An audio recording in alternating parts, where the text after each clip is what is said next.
Donc, je vous ai souhaité ma bonne année. Puis le titre de mon message, je vous ai dit, c'est une année bénie. Donc, qui veut être béni ici ce matin? Oui, oui. Pas tout le monde, hein? Si vous ne voulez pas être béni, on va se rencontrer après. C'est normal, on veut tous être bénis. Puis avant d'aller plus loin, de démystifier, mais de quelle bénédiction on parle aussi ce matin? Il y a une différence entre des fois ce que nous on pense, c'est quoi une bénédiction, puis c'est quoi la bénédiction selon Dieu. Donc, je vous amène là-dedans ce matin. Mais avant de poursuivre, on va prier, si vous voulez bien. Seigneur, merci pour ta présence ce matin. Merci pour 2026 que tu places. Seigneur, on ne sait pas de quoi l'année va être faite, mais on veut regarder à toi. On veut regarder, Seigneur, à ce que tu as déjà placé, planifié pour chacune de nos vies. Il y a des choses qui se passent dans le monde aussi en ce moment. On pourrait s'affoler facilement en regardant tout ce qui se passe. Mais Seigneur, souvent tu as dit à tes disciples, ne craignez rien. Puis je sens, Seigneur, que c'est ce que tu veux nous dire ce matin, ne crains rien. Tu es avec nous. Tu n'as pas perdu le contrôle, Seigneur. Tu es encore le Dieu des temps et des circonstances. Tu es le Dieu qui tient l'univers dans ses mains. Puis, Seigneur, c'est à toi qu'on veut regarder ce matin. On veut recevoir ta parole dans nos cœurs. On veut que tu ouvres nos esprits, Seigneur. Que ton Saint-Esprit vienne faire son œuvre en nous ce matin. Puis on veut recevoir la bénédiction que tu as pour nous ce matin et pour l'année 2026, qu'on place entièrement de tes mains. C'est en ton nom, Jésus, qu'on a prié. Amen.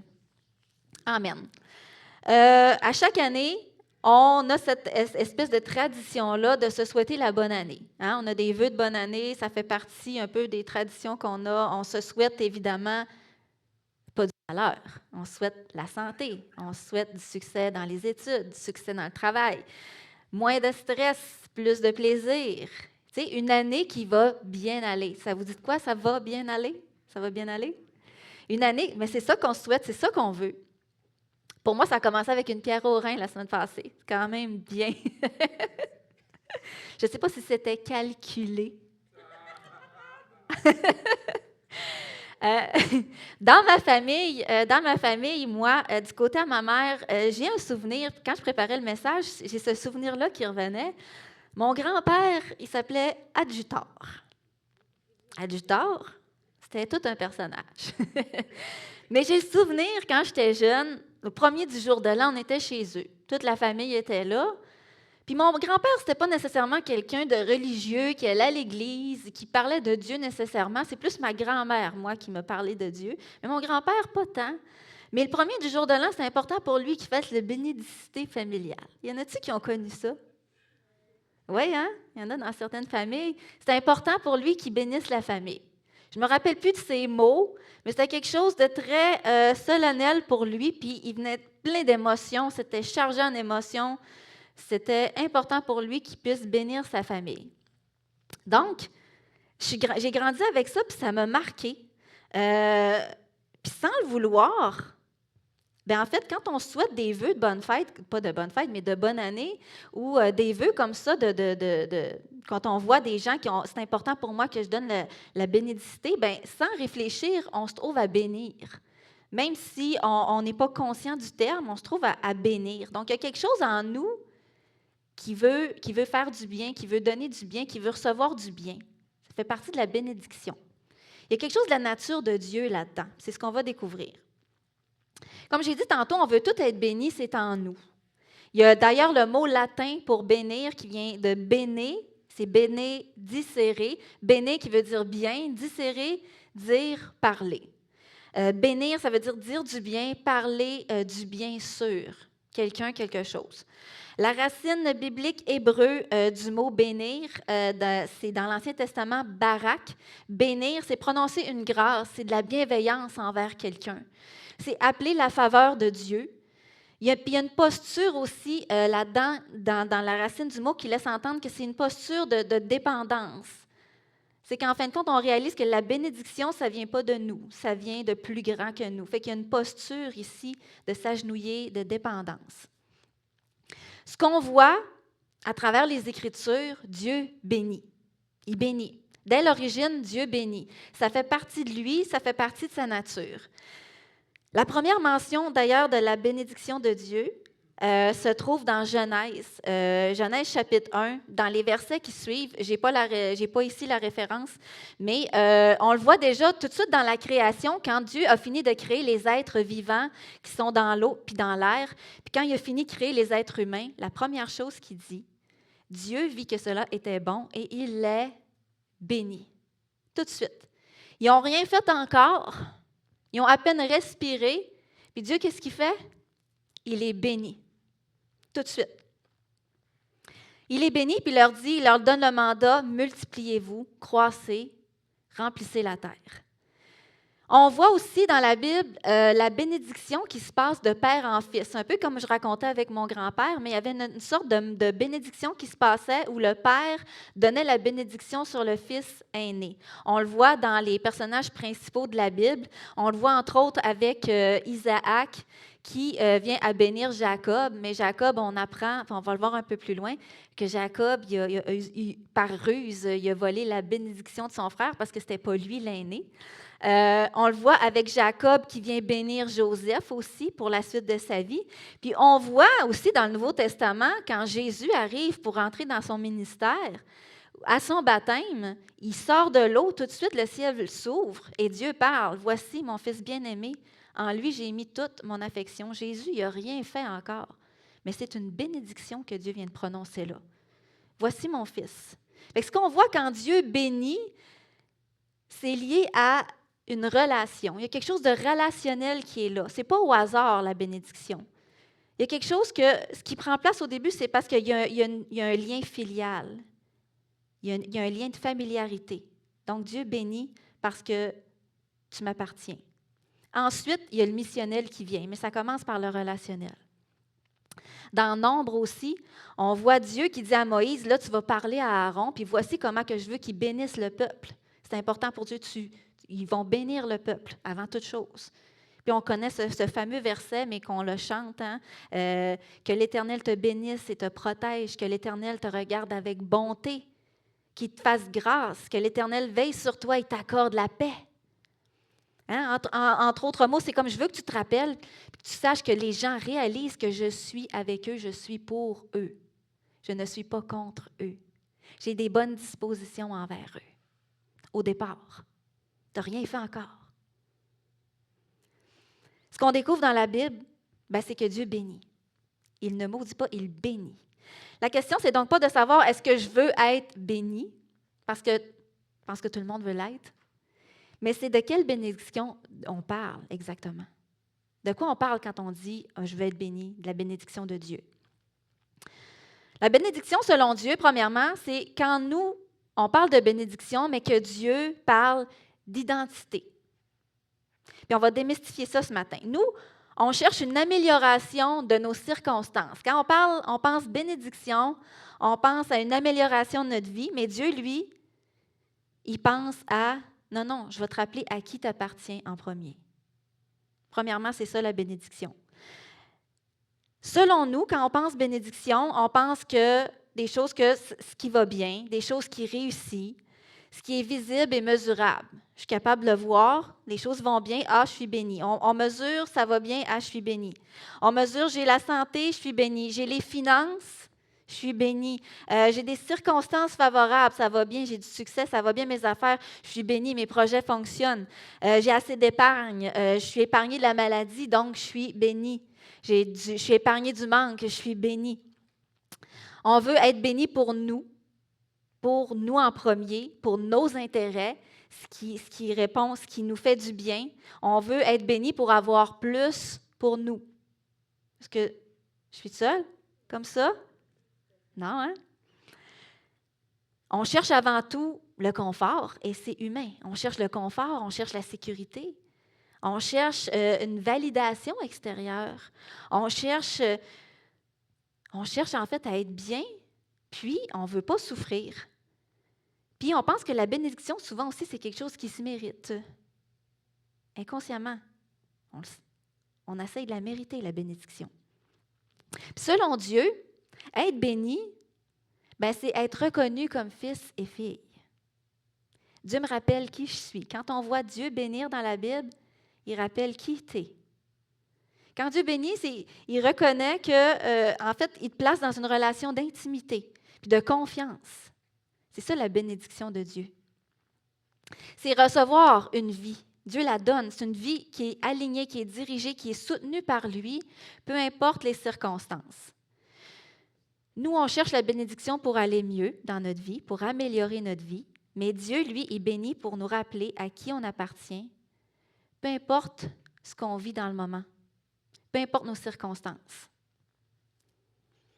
Il y a des personnages dans l'Ancien Testament, puis souvent, les gens dans l'Ancien Testament avaient cette fausse croyance-là de relier bénédiction à abondance, à richesse, à de nombreux enfants. Le fait de ne pas être stérile puis de produire beaucoup d'enfants, c'était une bénédiction, d'avoir beaucoup de possessions. Et ce n'est pas que ce n'est pas de la bénédiction, on s'entend.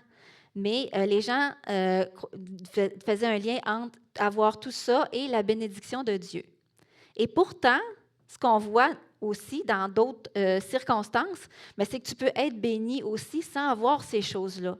La bénédiction ne dépend pas de ce que tu as, de ce que tu possèdes ou de ton état. Dans le Nouveau Testament, est-ce qu'on peut dire que les apôtres n'étaient pas bénis? Puis pourtant, ils étaient choisis par Dieu, envoyés par Dieu, équipés par Dieu pour un mandat, mais pourtant, ils ont souffert la pauvreté, ils ont été persécutés, puis ils ont souvent fini martyrs. Est-ce qu'on peut dire que ces gens-là n'étaient pas bénis? Non. Ils étaient exactement dans le plan de Dieu. Puis ils étaient bénis et Dieu était avec eux. Donc, on a une conception de la bénédiction qu'on a besoin de réaligner. La bénédiction, selon Dieu, elle ne nous exempte pas des épreuves, mais elle nous assure la présence de Dieu, sa fidélité en tout temps, peu importe ce que je traverse. La bénédiction, selon Dieu, elle ne commence pas avec ce que j'ai, mais par qui je suis pour lui. Je suis quelqu'un pour lui. Je ne suis pas le fruit d'un hasard. On voit dans l'épisode, dans la vie d'Abraham, des épisodes où Dieu vient le visiter. Puis il lui rappelle qui il est, qui a été choisi.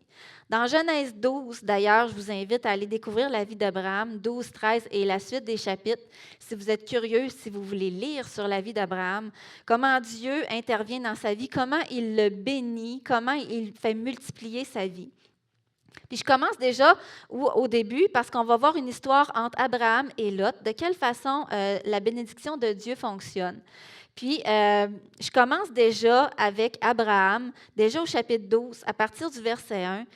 L'Éternel dit à Abraham, « Quitte ton pays, ta patrie et ta famille, et va dans le pays que je te montrerai.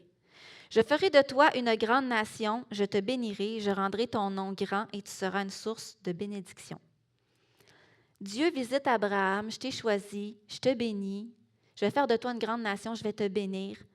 Suis-moi, fais-moi confiance. Je bénirai ceux qui te béniront, et je maudirai ceux qui te maudiront, et toutes les familles de la terre seront bénies en toi. » Toi, occupe-toi de me faire confiance, de me suivre. Je vais te bénir.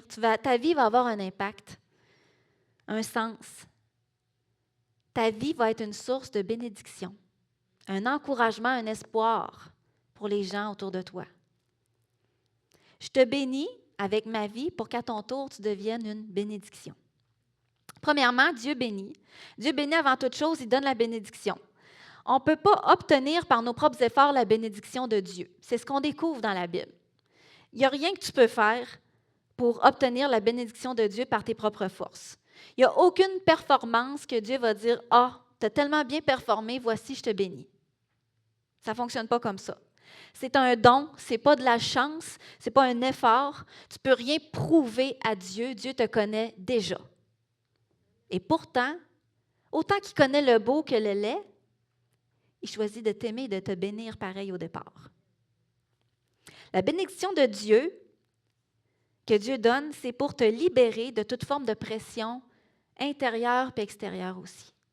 Parce que nous-mêmes, on s'en met de la pression pour performer, pour prouver. Des fois, on veut se prouver à nous-mêmes. Puis on veut se prouver à l'extérieur de nous aussi, prouver aux autres qu'on a de la valeur. Mais Dieu, la bénédiction de Dieu, elle vient enlever tout ça, elle vient briser toute forme de pression. Dieu donne la bénédiction pour notre croissance personnelle.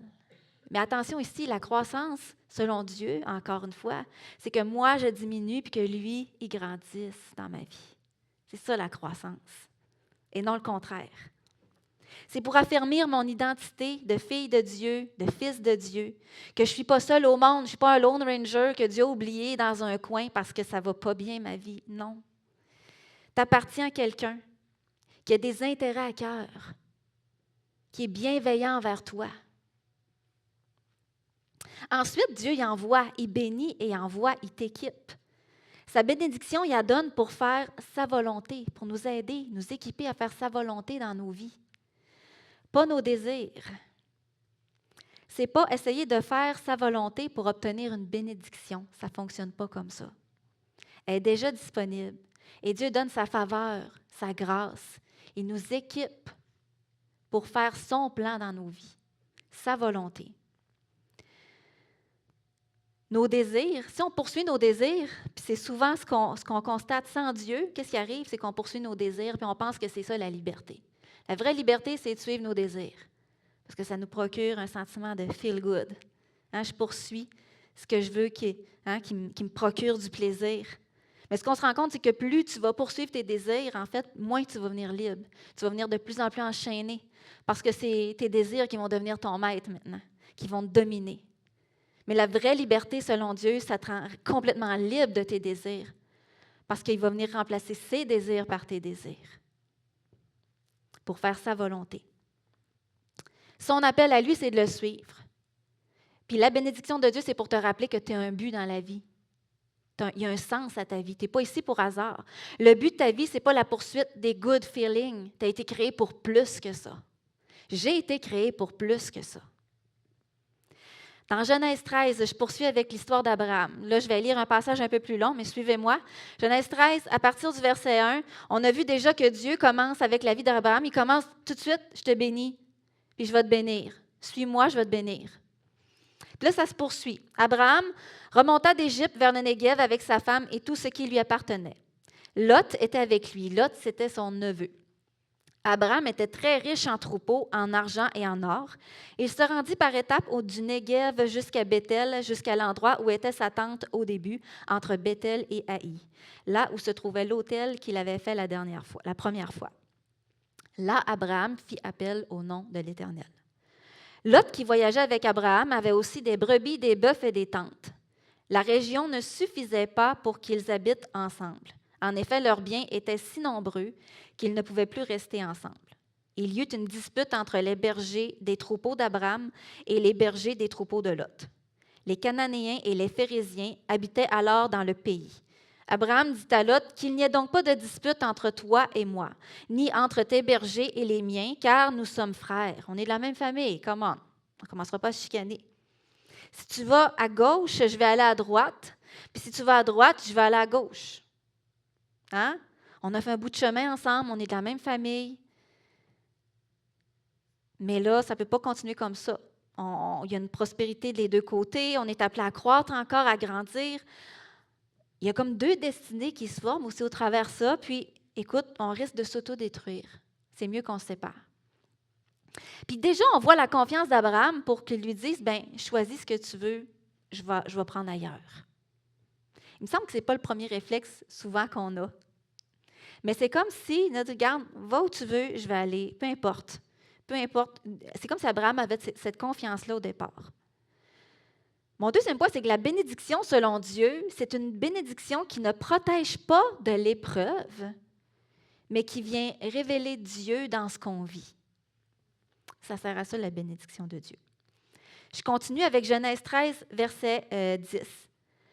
Un coup qu'Abraham a dit ça à Lot, regarde, choisis. Lot leva les yeux. Lot a regardé comme il faut et vit que toute la plaine du Jourdain était entièrement arrosée. Avant que l'Éternel n'ait détruit Sodome et Gomorrhe, c'était jusqu'à Tsoar, comme un jardin de l'Éternel, comme l'Égypte. Il y avait de l'air d'avoir de l'abondance là, dans ces plaines-là. Lot choisit pour lui toute la plaine du Jourdain et se mit en route vers l'est. C'est ainsi qu'ils se séparèrent l'un et l'autre.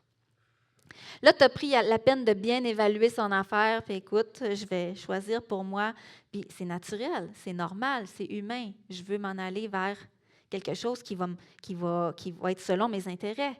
Il a levé les yeux, il a vu que la plaine était entièrement arrosée. Il y a de la prospérité, là. Il y a des choses à faire là. On va grandir encore plus. Il a pris le meilleur pour lui, ce qui semblait le meilleur. Il dit, c'est là que je veux aller.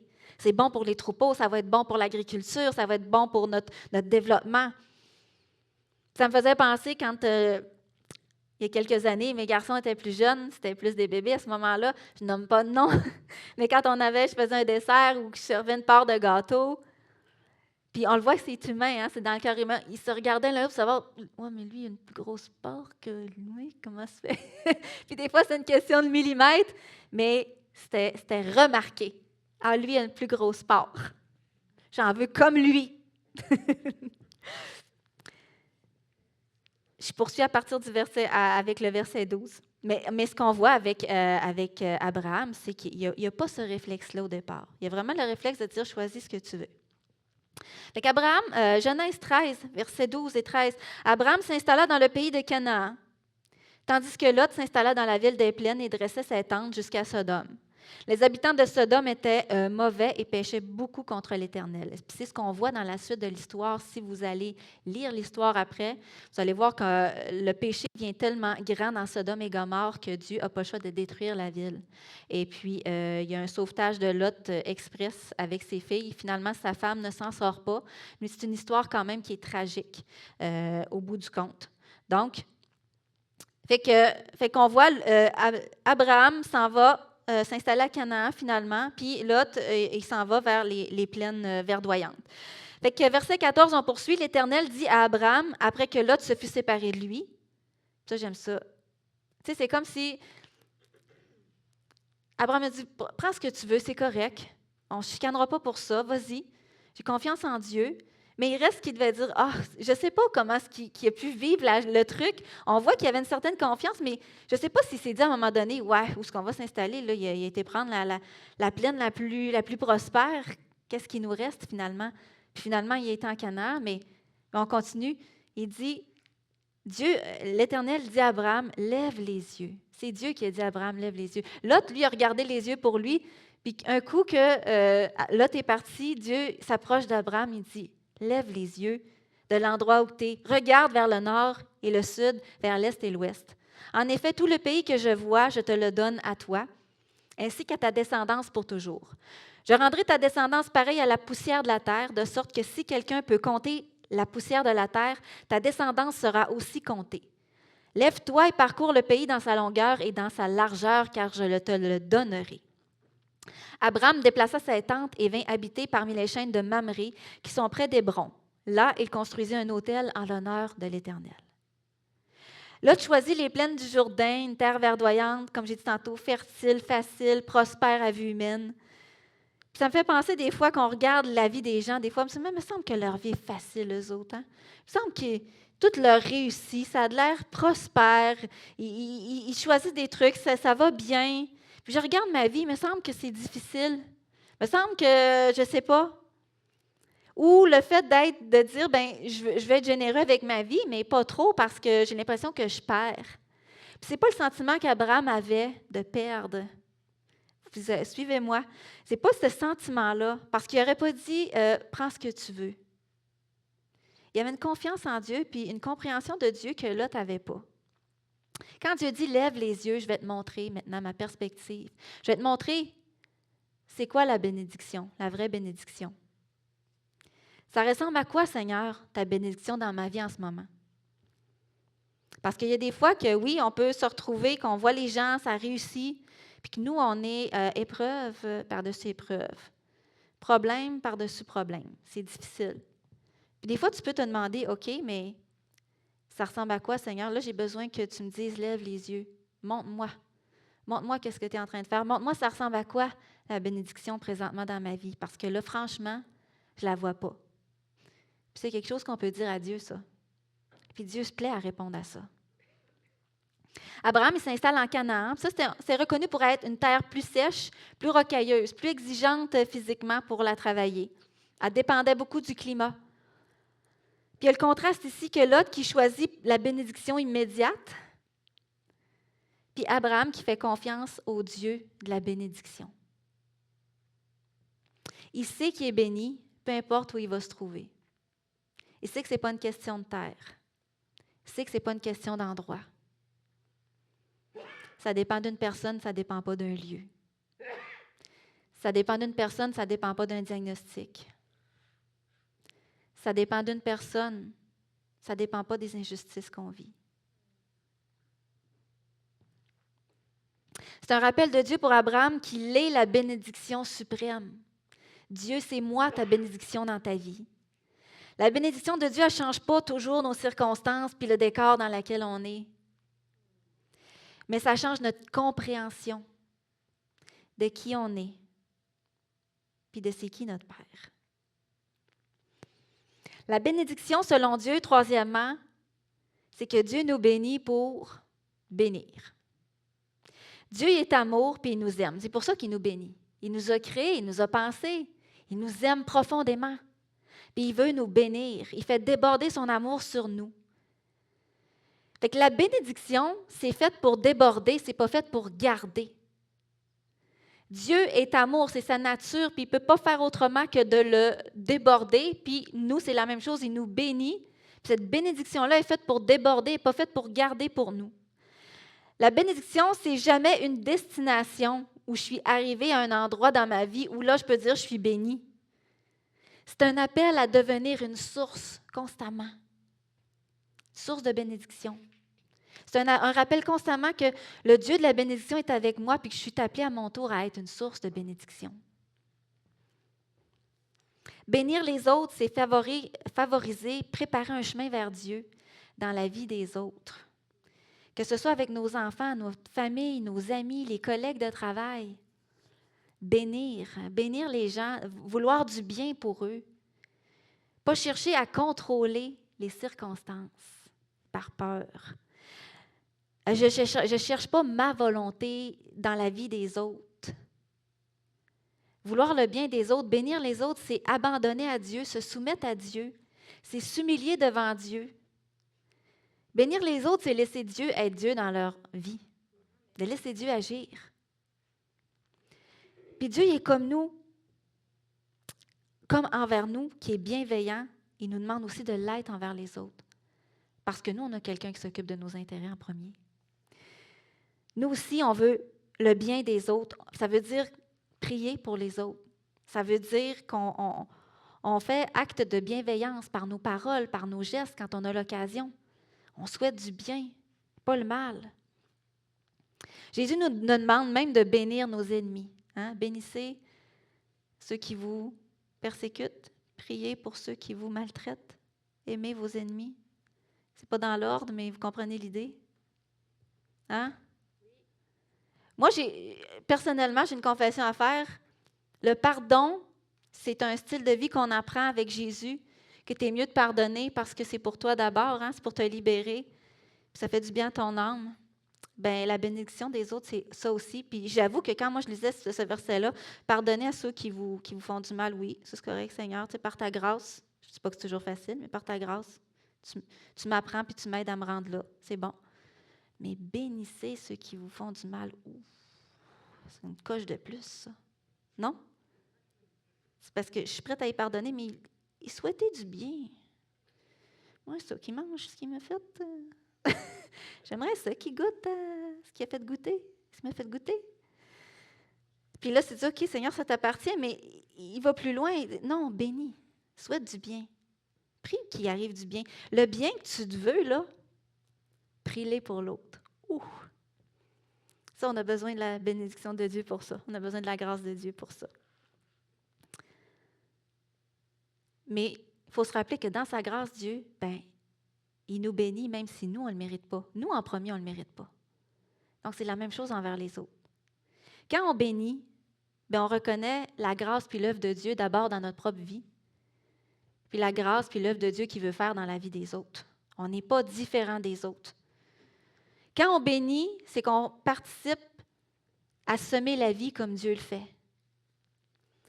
On appelle la volonté de Dieu sur la vie de la personne. Bénir, c'est comme la reconnaissance ou le pardon. Bénir, ça nous transforme, nous, en premier.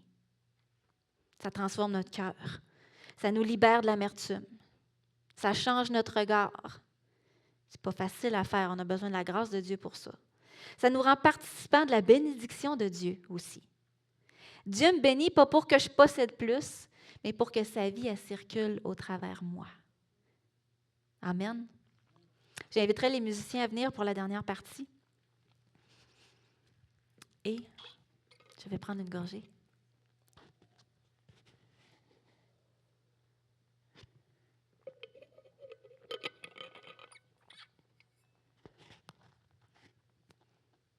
C'est-tu l'année bénie que vous pensiez?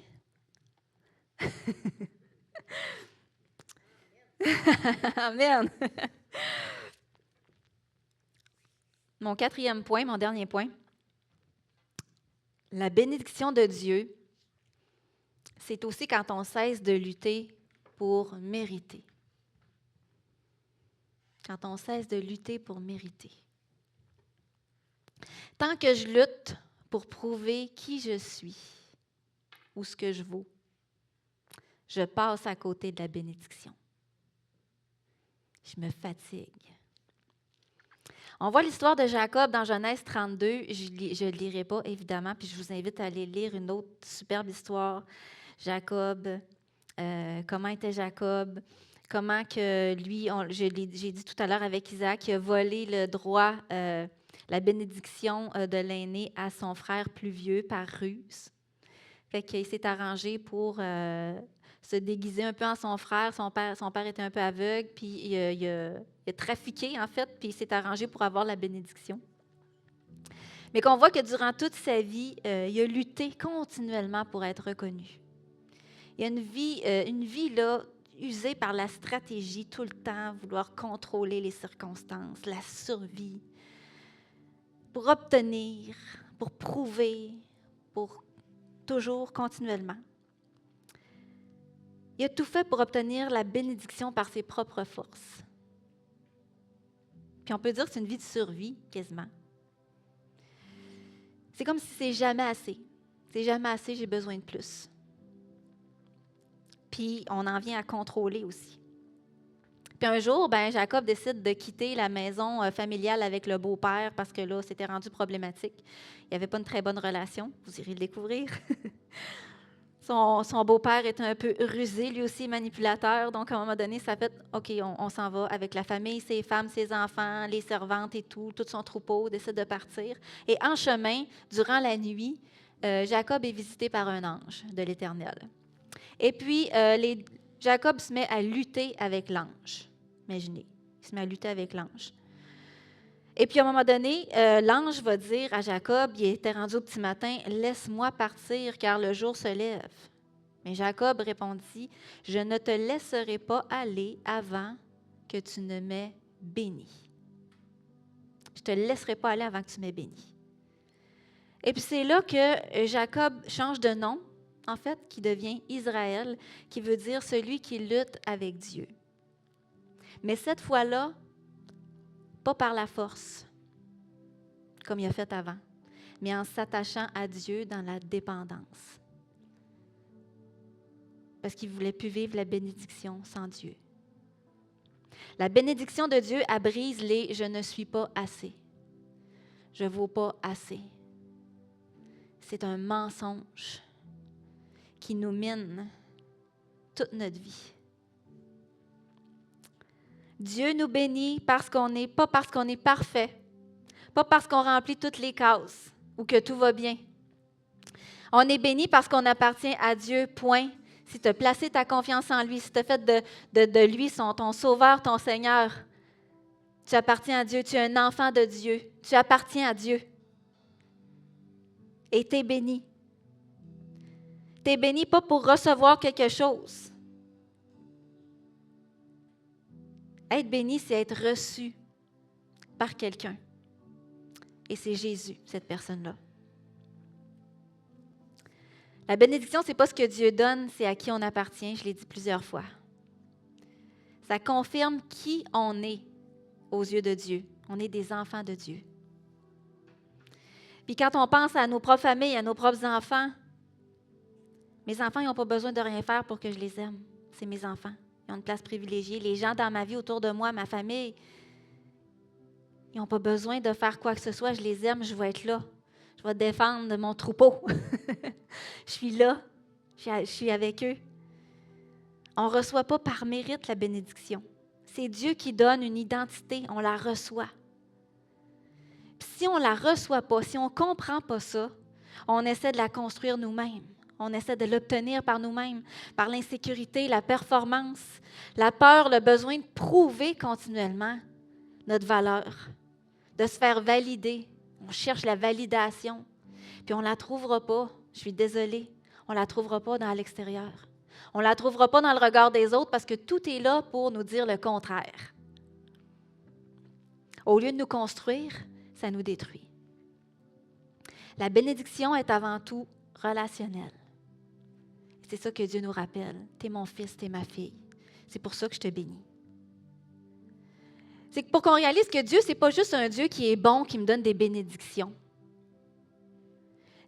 La bénédiction, c'est Dieu qui se donne lui-même. C'est qu'il veut que tu réalises, je ne suis pas juste un Dieu qui est bon, mais moi, Dieu, je suis ton Père. Aïe aïe! Je suis ton Père. Je ne suis pas n'importe qui, tu es mon enfant. C'est moi ta bénédiction. On la reçoit parce que c'est un rappel que tout n'est que grâce. Je dépends de lui, ma vie dépend de lui. Si je suis ici ce matin, si je respire, si je suis en santé, si je suis malade, ça dépend de lui. Je ne peux pas être là demain matin. Ça dépend de lui. Romains 11, 36. Tout vient de lui, tout vit par lui et pour lui. Source, centre et but de l'univers. À lui soit la gloire à jamais. Amen. Donc, pour une année 2026, pas sous la pression, pas dans la performance, pas dans l'épuisement, pas dans la frustration, mais dans son repos, dans son amour, dans sa bénédiction. Si toi aussi, tu es comme Jacob, puis tu te dis non, je ne bougerai pas avant que tu m'aies béni, je vous invite à vous lever ce matin. Je veux que vous réalisiez ce matin que la bénédiction de Dieu dans nos vies, ce n'est pas une option. J'espère que vous l'avez compris ce matin. Hein? Ce n'est pas une option. C'est capital, c'est vital. Et même dans le psaume 127, 2, ça dit « En vain, vous vous levez le matin, vous vous couchez tard. Vous mangez le pain de la douleur. » Pourtant, Dieu il en donne autant à ses bien-aimés pendant leur sommeil. Dieu prend soin de nous, même quand ça ne va pas. Jésus a pris sur lui toute la malédiction de nos péchés pour que par la foi dans son sacrifice, en échange, il nous donne la plus grande des bénédictions, sa présence en nous, à travers une relation intime avec lui. Jésus il est venu briser, il est venu restaurer ce qui nous séparait de la source de la vie, de notre vie, du sens de notre plus grande bénédiction, c'est Dieu en nous. Il n'y a pas de plus grande bénédiction que ça. Dieu en nous réconciliant avec lui. Fait que je vais prier. Si vous voulez vous joindre à moi ce matin, si tu dis, Seigneur, en 2026, pas sans ta bénédiction. Père, aujourd'hui, je veux cesser de courir après la bénédiction comme si tu étais là pour répondre à mes seuls désirs. Je choisis aujourd'hui de me tenir dans la bénédiction de ta présence. Je ne te demande pas d'abord une meilleure année, je te demande toi. Rappelle-moi qui je suis, qui on est, des fils, des filles, aimés, reçus par ta grâce, pas par performance, même au cœur des épreuves, même au cœur de la vie difficile, même au cœur de ce que je suis en train de traverser, Seigneur. Je veux déclarer que ta présence me suffit. Puis comme Jacob, je veux dire, je ne te lâcherai pas tant que tu ne m'auras pas béni. Pas pour avoir plus, mais pour apprendre à marcher avec toi. Que ta bénédiction repose sur moi, qu'elle me transforme, Seigneur, puis qu'elle déborde sur les autres, au nom de Jésus. Et tout le monde dit Amen. La bénédiction de sa présence. Si tu veux, ça peut rester flou un peu comme concept, mais ce matin, de façon pratique, d'être conscient de la présence de Dieu, puis de cultiver cette présence-là, c'est d'avoir des temps avec Dieu. De façon très concrète, lire sa Bible, passer du temps dans la prière. Venir à l'Église en communauté, c'est une façon d'expérimenter la présence de Dieu. C'est toutes des choses qui sont là. Demander, apprendre à marcher avec le Saint-Esprit, parler au Saint-Esprit, l'Esprit que Dieu a mis en nous.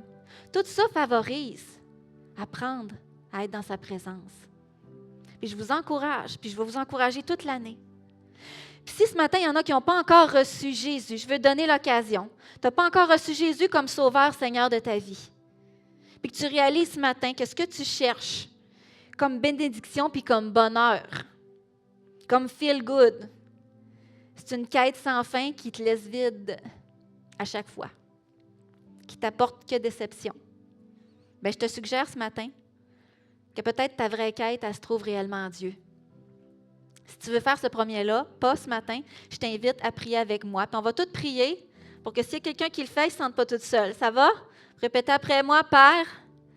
Aujourd'hui, c'est cette bénédiction, c'est cette quête de sens et de bonheur que je cherche, vient de toi. Alors aujourd'hui, je viens à toi.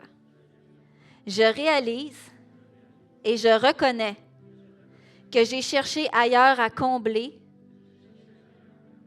mes désirs profonds et que j'ai cherché un sens à ma vie en dehors de toi. Je réalise aujourd'hui que tu es ce que mon cœur a toujours désiré. Jésus, je te reçois dans ma vie, je te fais confiance, je veux t'appartenir, je veux te donner le contrôle de ma vie entière. Reçois-moi tel que je suis. Pardonne mes péchés et mes actions contre toi. Fais de moi ton enfant. À partir d'aujourd'hui, je choisis la vie que tu me donnes et je vais apprendre dans ta grâce à chaque jour. Et les enfants de Dieu répondent « Amen ». Amen.